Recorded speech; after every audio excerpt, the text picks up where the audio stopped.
नमस्कार, मैं हूं आपके साथ पूर्णिमा मिश्रा। हमारे खास प्रोग्राम क्या कहते हैं नरेंद्र मोदी में आज आपको सुनवाएंगे पीएम मोदी का वो ऐतिहासिक भाषण जो उन्होंने 27 फरवरी 2014 को नई दिल्ली में दिया। मोदी जी ने अपने भाषण में कहा कि मुझे लगता है कि देश को दिल्ली में चलाने का फैशन बंद होना चाहिए। राज्यों की अपनी ताकत होती है, राज्यों पर भरोसा करना चाहिए, राज्यों की अपनी व्यवस्थाएं हैं और वो वैसे ही विकसित करनी चाहिए। कुछ बातें हैं जिस पर जैसे इसमें एक विषय है कानूनों के संबंध में।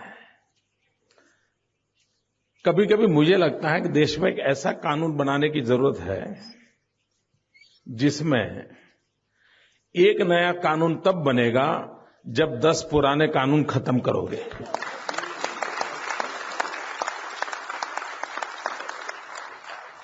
कानूनों का इतना जाल बिछा दिया गया है 60 साल में। आप लोग हमें शक्ति दें ताकि हर सप्ताह एक कानून खत्म करें। कितना बड़ा कानूनों का जाल बन गया है और इसलिए कानून सरल हो, सहज हो, सामान्य व्यक्ति को ताकत देने वाले हो, ये मूलभूत। वरना दूसरा जो मूलभूत परिवर्तन की आवश्यकता है, आपके दिमाग में क्यों भर गया है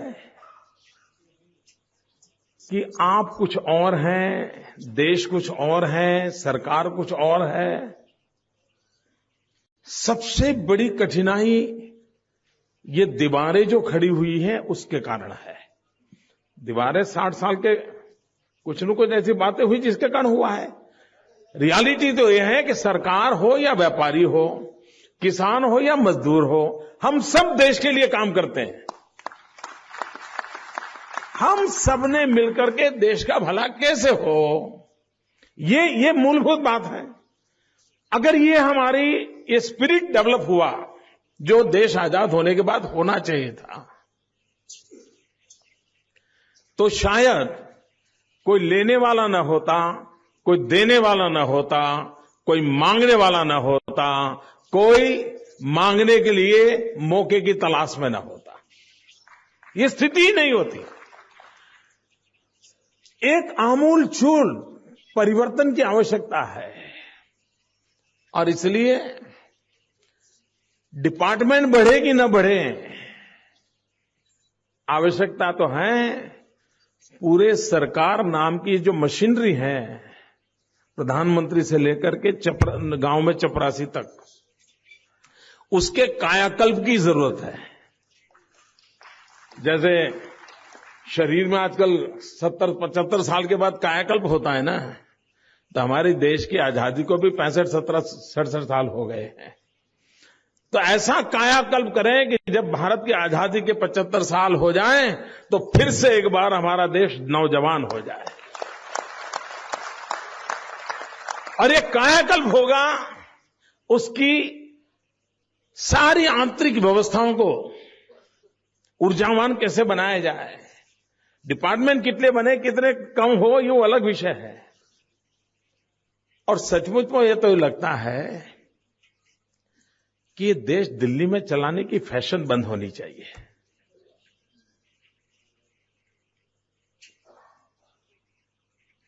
राज्यों की अपनी ताकत होती है, राज्यों पे भरोसा करना चाहिए।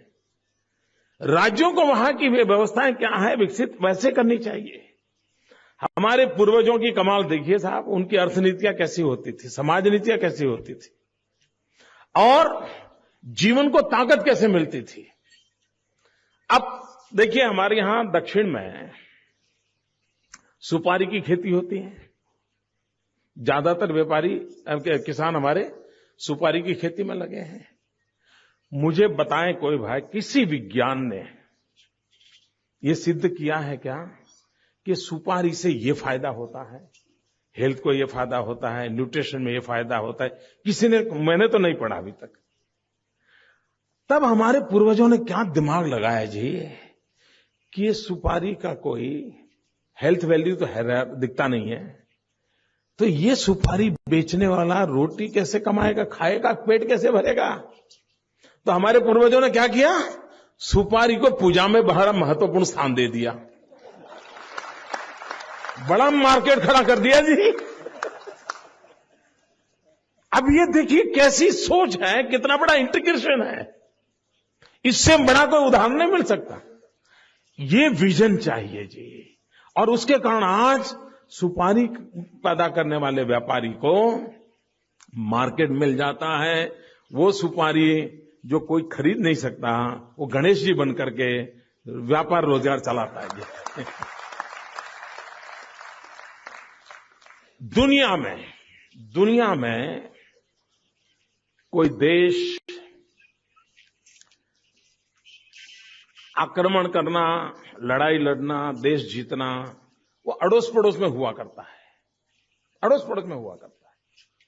पड़ोसी देश की जमीन ले लो, लूट लो, ये सब सदियों पहले हुआ करता था।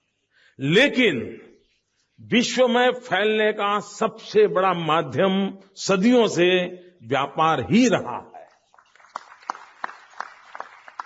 हमारे पूर्वज भी व्यापारी के रूप में दुनिया में जाते थे। आज दुनिया में जहां पर भी इंडियन डायस्पोरा के लोग मिलेंगे, ज्यादातर व्यापारी के रूप में ही गए हैं। यानी विश्व में संबंधों को जोड़ने का सदियों तक अगर कोई आधार रहा था तो व्यापार रहा था। बीच में मैं कभी कभी हैरान हूं, हमारे देश की जो एक्सटर्नल अफेयर्स मिनिस्ट्री है, वो पुराने धड़धड़े से काम कर रही है। डिप्लोमेसी, इंटेलिजेंस गैदर करना, उनकी स्ट्रेंथ को जानना, उनके दोस्त कौन है उनको जानना, ये घिसी पिटी सालों पुरानी व्यवस्थाएं हैं। वक्त बदल चुका है। आज एक्सटर्नल अफेयर्स मिनिस्ट्री का मूल काम ट्रेड एंड कॉमर्स हो गया है। मूल काम, आपका एक्सपोर्ट कितना बढ़ रहा है, आपका इंपोर्ट का मूल काम। लेकिन उसका जो शिक्षा दीक्षा हो रही है वो वही हो रही है, डिप्लोमेटिक। तो फिर डिप्लोमेसी शब्द से इतना प्यार है तो ट्रेड डिप्लोमेसी सोचो, उसी को डेवलप करो। कॉमर्स डिप्लोमेसी सोचो। हमने एक बहुत बड़ा, और इसलिए हमारे व्यापारी आलम को डरने की जरूरत नहीं है। एक बड़े व्यापक फलक पर हम एंट्री नहीं कर रहे, करने की जरूरत है। एक बार मैं रशिया में एक बहुत इंटीरियर में छोटा स्टेट है अस्ट्राखान, और गुजरात और अस्ट्राखान का दो राज्यों के साथ हमारा अनुबंध हुआ है। अटल जी जब थे और पुतिन की हाजिरी में दो राज्यों के साथ, तो उसके कारण मेरा एक दो बार अस्ट्राखान जाना हुआ। पहली बार जब मैं अस्ट्राखान गया तो अहमदाबाद से दिल्ली आया, दिल्ली से मॉस्को गया, मॉस्को से कोई 40-50 घंटे लग गए। दूसरा बार मैं अस्ट्राखान गया तो चार्टर प्लेन लेके गया, तो अहमदाबाद से मुझे मुश्किल से 3 घंटे लगते हैं। इतने पास में है। और मैं इसलिए इसको मैंने इंटरेस्ट लिया, क्योंकि जब मैं वहां गया तो कोई भी अच्छी दुकान होती थी तो वहां पर दुकान का नाम होता है ओखा, OKHA। मैं हैरान था, यार यहां इतनी सारी ओखा दुकानों का नाम क्यों है? तो मैंने पूछा, मैंने कहा यार ये ओखा तो मेरे गुजरात का एक पोर्ट था पहले, द्वारिका के पास।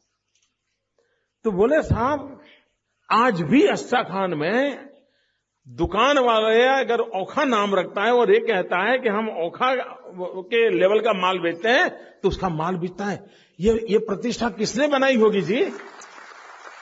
ये प्रतिष्ठा उस समय के व्यापारियों ने बनाई होगी कि आज सदियों के बावजूद भी ओखा और अस्ट्राखान का जब ट्रेड चलता होगा, ओखा से जो माल आया वो बहुत ही अच्छा माना जाता होगा। उसके कारण आज सदियों के बाद भी अस्ट्राखान में ओखा ये अगर ब्रांड हुआ तो माल अच्छा माना जाता है और बिकता है। जबकि यहां से आज व्यापार चल नहीं रहा, सदियों पहले चलता था। यानी विश्व में हमारी छवि बनाने का काम व्यापार के माध्यम से हुआ है, व्यापारियों के माध्यम से हुआ है, और उसमें बनी हुई ईमानदारी के माध्यम से हुआ है। इस ताकत और हैसियत को जो जानता है, देश का गौरव करता है, वो हिंदुस्तान के आर्थिक व्यवस्था की ये रीढ़ की हड्डी है हमारी व्यापारी आलम। व्यापार का पूरा दायरा एक बहुत बड़ी रीढ़ की हड्डी है। वो रुष्ट पुष्ट होगी तभी तो देश के शरीर का अर्थतंत्र चलेगा। और इसलिए हम कन्विंस हैं, हमें ये समझने की आवश्यकता नहीं, हम समझते हैं ये। उसको हम सरल कैसे करें? अब आप जानते हैं, जब भी हम आएंगे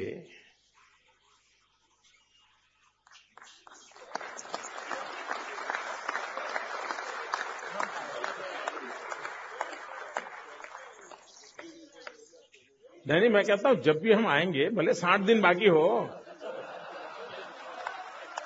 तब 60 साल के गड्ढे होंगे जी।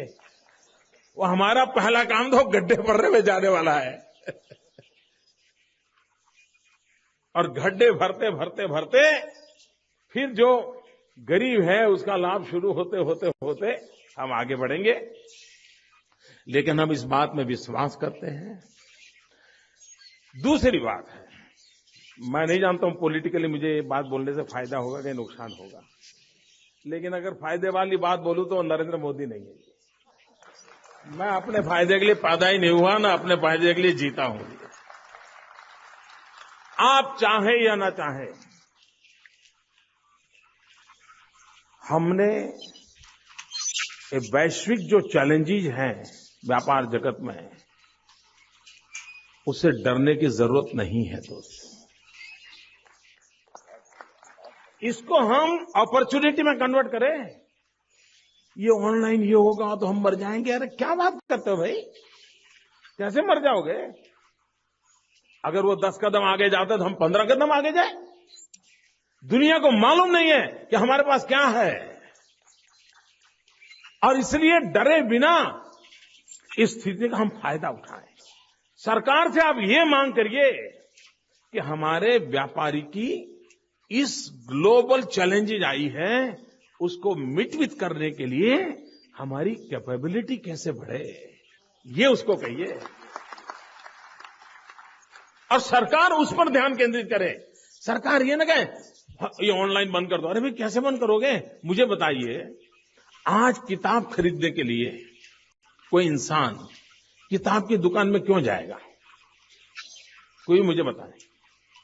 ऑनलाइन सारी किताबें अवेलेबल है, उसको ऑर्डर करना। अच्छा, उसमें तो कोई मिलावट होनी नहीं है। मैं आप लोगों की बात नहीं कर रहा हूं। पक्का है कि ये पब्लिशर है, पक्का है ये राइटर है, पक्का है ये 3 प्रकार की एडिशन है, 3D वर्जन उसको अपने कंप्यूटर पे दिखता है, वो ऑर्डर बुक करेगा। आज मुझे बताइए, वो खरीदने के लिए जाएगा क्यों जी? अब आप कौन सा कानून है जो इसको रोकेगा जी? आप कैसे कहोगे नहीं वहां से किताब मत खरीदो, तुम चलो बाजार चलो, कॉनॉट प्लेस पे चलो, भले 200 रुपए टैक्सी का लगे, दुकान में आओ फिर खरीदो? कैसे होगा? इसका मतलब हुआ कि हम अपने पावरफुल इजी पोर्टल कैसे बनाएं, हम डिलीवरी सिस्टम परफेक्ट कैसे करें, हम ऑनलाइन मार्केटिंग के लिए अच्छी। इसलिए हम इन चीजों से डरे नहीं दोस्तों। हम सब मिलकर के दुनिया में, और हमारे ही तो बच्चे हैं जो दुनिया में इंफॉर्मेशन टेक्नोलॉजी लेके गए हैं जी।